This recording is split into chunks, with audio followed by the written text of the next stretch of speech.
Cultural evolution is a dangerous child for any species to let loose on its planet. By the time you realize what's happening, the child is a toddler up and causing havoc, and it's too late to put it back. We humans are Earth's Pandoran species. We're the ones who let the second replicator out of its box, and we can't push it back in. We're seeing the consequences all around us now. That, I suggest, is the view that comes out of taking memetics seriously. And it gives us a new way of thinking about not only what's going on our planet, but what might be going on elsewhere in the cosmos. So, first of all, I'd like to say something about memetics and the theory of memes, and secondly, how this might answer questions about who's out there, if indeed anyone is. So, memetics. Memetics is founded on the principle of universal Darwinism. Darwin had this amazing idea. Indeed, some people say it's the best idea anybody ever had. Isn't that a wonderful thought, that there could be such a thing as a best idea anybody ever had? Do you think there could? Someone says no very loudly from over there. Well, I say yes, and if there is, I give the prize to Darwin. Why? Because the idea was so simple, and yet it explains all design in the universe. I would say not just biological design, but all of the design that we think of as human design. It's all just the same thing happening. What did Darwin say? I know you know the idea, natural selection, but let me just paraphrase The Origin of Species, 1859, in a few sentences. What Darwin said was something like this. If you have creatures that vary, and that can't be doubted, I've been to the Galapagos and I've measured the size of the beaks and the size of the turtle shells and so on and so on, and 100 pages later. And if there is a struggle for life such that nearly all of these creatures die, and this can't be doubted, I've read Malthus and I've calculated how long it would take for elephants to cover the whole world if they bred unrestricted and so on and so on, and another 100 pages later.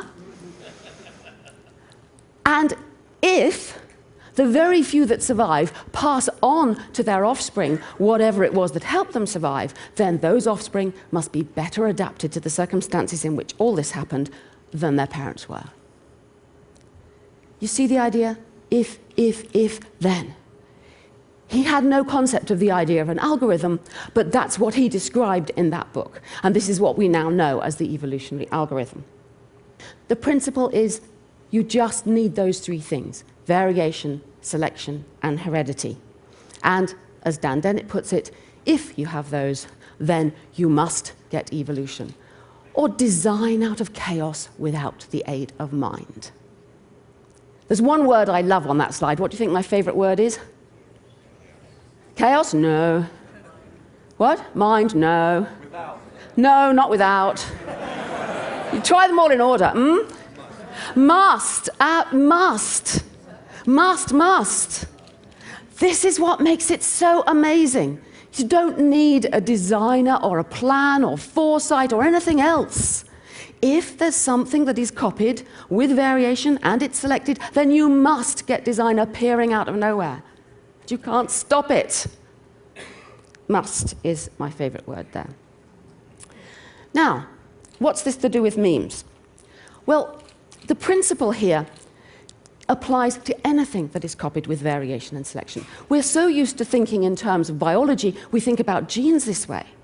Darwin didn't, of course. He didn't know about genes. He talked mostly about animals and plants, but also about languages evolving and becoming extinct. But the principle of universal Darwinism is that any information that is varied and selected will produce design. And this is what Richard Dawkins was on about in his 1976 bestseller, The Selfish Gene. The information that is copied, he called the replicator. It selfishly copies, not meaning it kind of sits around inside cells going, I want to get copied, but that it will get copied if it can, regardless of the consequences. It doesn't care about the consequences because it can't, because it's just information being copied. And he wanted to get away from everybody thinking all the time about genes, and so he said, is there another replicator out there on the planet? Yes, there is. Look around you. Here will do, in this room. All around us, still clumsily drifting about in its primeval soup of culture, is another replicator. Information that we copy from person to person by imitation, by language, by talking, by telling stories, by wearing clothes, by doing things. This is information copied with variation and selection. This is design process going on. He wanted a name for the new replicator. So he took the Greek word, mimeme, which means that which is imitated. Remember that. That's the core definition, that which is imitated, and abbreviated it to meme just because it sounds good and made a good meme, an effective spreading meme. So that's how the idea came about. It's important to stick with that definition. The whole science of memetics is much maligned, much misunderstood, much feared, but a lot of these problems can be avoided by remembering the definition. A meme is not equivalent to an idea. It's not an idea. It's not equivalent to anything else, really. Stick with the definition. It's that which is imitated, or information which is copied from person to person. So let's see some memes. You, sir, you've got those glasses hung around your neck in that particularly fetching way. I wonder whether you invented that idea for yourself or copied it from someone else. If you copied it from someone else, it's a meme. And what about, I can't see any interesting memes here. Who's got some interesting memes for me? Oh, well, your earrings. Now, I don't suppose you invented the idea of earrings. You probably went out and bought them. There are plenty more in the shops. That's something that's passed on from person to person. All the stories that we're telling, well, of course, TED is a great meme fest, masses of memes. The way to think about memes, though, is to think, why do they spread? They're selfish information. They will get copied if they can. But some of them will be copied because they're good or true or useful or beautiful. Some of them will be copied even though they're not. Some, it's quite hard to tell why. There's one particular curious meme which I rather enjoy, and I'm glad to say, as I expected, I found it when I came here, and I'm sure all of you found it too. You go to your nice, posh international hotel somewhere, and you come in and you put down your clothes, and you go to the bathroom, and what do you see? Pardon? Soap, yeah. What else you see? Sink, toilet. Sink, toilet. Yeah, these are all memes. They're all memes, but they're sort of useful ones. And then there's this one. What is this one doing? This has spread all over the world. It's not surprising that you all found it when you arrived in your bathrooms here, but I took this photograph at a toilet at the back of a tent in the eco camp in the jungle in Assam. Who folded that thing up there, and why? Some people get carried away. Other people are just lazy and make mistakes. Some hotels exploit the opportunity to put even more memes with a little sticker. What is this all about?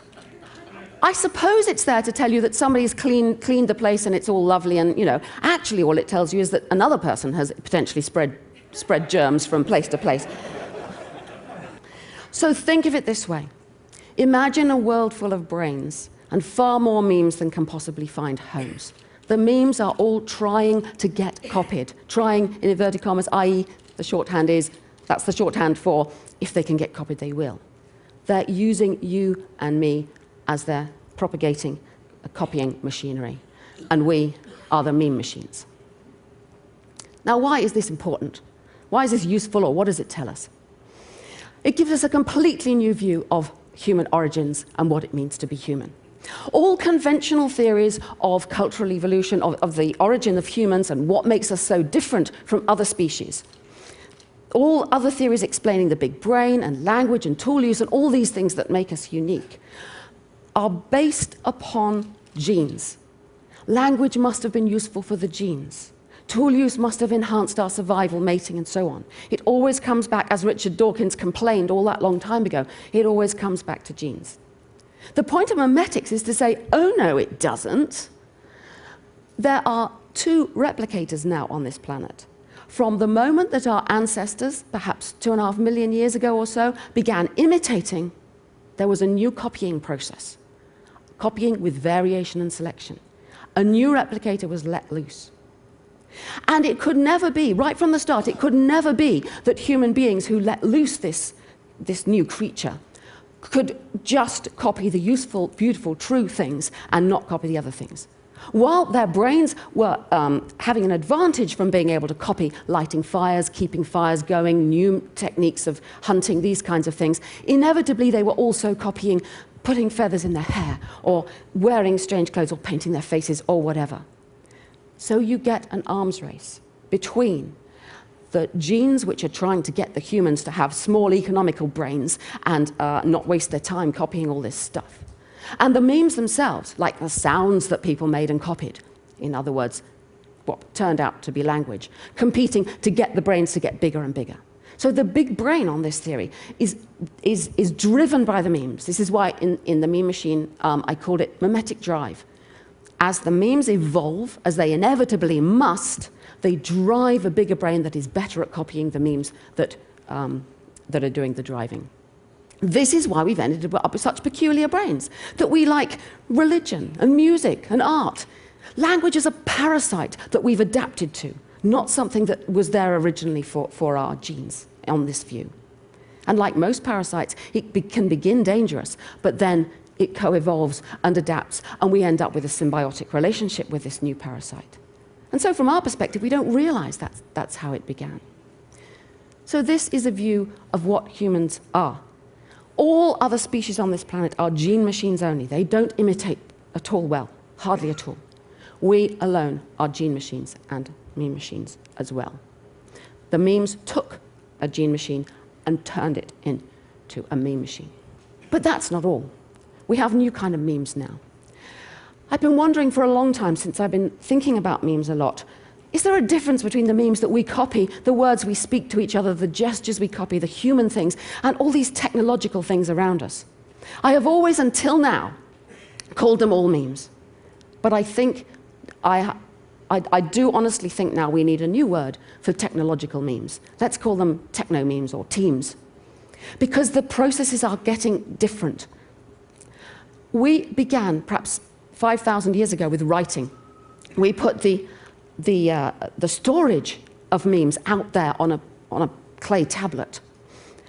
But in order to get true teams and true team machines, you need to get the variation, the selection, and the copying all done outside of humans. And we're getting there. We're at this extraordinary point where we're nearly there, that there are machines like that. And indeed, in the short time I've already been at TED, I see we're even closer than I thought we were before. So actually, now, the teams are forcing our brains to become more like team machines. Our children are growing up very quickly learning to read, learning to use machinery. We're going to have all kinds of implants, drugs that force us to stay awake all the time. We'll think we're choosing these things, but the teams are making us do it. So we're at this cusp now of having a third replicator on our planet. Now, what else is going on out there in the universe?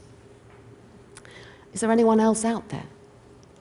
People have been asking this question for a long time. We've been asking it here at TED already. In 1961, Frank Drake made his famous equation. But I think he concentrated on the wrong things. It's been very productive, that equation. He wanted to estimate N, the number of communicative civilizations out there in our galaxy. And he included in there the rate of star formation, the rate of planets, but crucially, intelligence. I think that's the wrong way to think about it. Intelligence appears all over the place in all kinds of guises. Human intelligence is only one kind of a thing. But what's really important is the replicators you have and the levels of replicators, one feeding on the one before. So I would suggest that we don't think intelligence, we think replicators. And on that basis, I've suggested a different kind of equation, a very simple equation. N, the same thing, the number of communicative civilizations out there we might expect in our galaxy. Just start with the number of planets there are in our galaxy, the fraction of those which get a first replicator, the fraction of those that get the second replicator, the fraction of those that get the third replicator, because it's only the third replicator that's going to reach out, sending information, sending probes, getting out there and communicating with anywhere else. Okay, so if we take that equation, why haven't we heard from anybody out there? Because every step is dangerous. getting a new replicator is dangerous. You can pull through. We have pulled through, but it's dangerous. Take the first step. As soon as life appeared on this earth, we may take the Gaian view. I loved Peter Ward's talk yesterday. It's not Gaian all the time. Actually, life forms produce things that kill themselves. Well, we did pull through on this planet. But then, a long time later, billions of years later, we got the second replicator, the memes. That was dangerous, all right? Think of the big brain. How many mothers do we have here? You know all about big brains. They're dangerous to give birth to, agonizing to give birth to. My cat gave birth to 4 kittens purring all the time. Slightly different.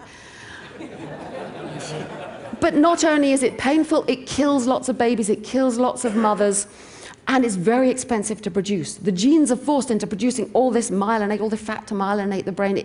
Do you know, sitting here, your brain is using about 20% of your body's energy output for 2% of your body weight. It's a really expensive organ to run. Why? Because it's producing the memes. Now, it could have killed us off. It could have killed us off, and maybe it nearly did. You see, we don't know. But maybe it nearly did. Has it been tried before? What about all those other species? Louise Leakey talked yesterday about how we're the only one in this branch left. What happened to the others? Could it be that this experiment in imitation, this experiment in a second replicator, is dangerous enough to kill people off? Well, we did pull through, and we adapted. But now we're hitting, as I've just described, we're hitting the third replicator point. And this is even more dangerous. Well, it's dangerous again. Why? Because the teams are selfish replicators and they don't care about us or our planet or anything else. They're just information. Why would they? They are using us to suck up the planet's resources to produce more computers and more of all these amazing things we're hearing about here at TED. Don't think, oh, we created the internet for our own benefit. That's how it seems to us. Think teams spreading because they must. We are the old machines. Now, are we going to pull through? What's going to happen? What does it mean to pull through? Well, there are kind of 2 ways of pulling through. One that is obviously happening all around us now is that the teams turn us into team machines with these implants, with the drugs, with us merging with the technology. And why would they do that? Because we are self-replicating. We have babies. We make new ones.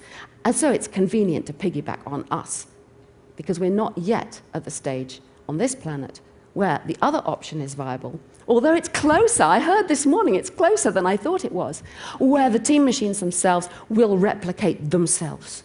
That way, it wouldn't matter if the planet's climate was utterly destabilized and it was no longer possible for humans to live here, because those team machines they wouldn't need. They're not squishy, wet, oxygen-breathing, warmth-requiring creatures. They could carry on without us. So those are the 2 possibilities. The second, I don't think we're that close. It's coming, but we're not there yet. The first, it's coming too. But the damage that is already being done to the planet is showing us how dangerous the third point is. That third danger point, getting the third replicator. And will we get through this third danger point, like we got through the second and like we got through the first? Maybe we will. Maybe we won't. I have no idea.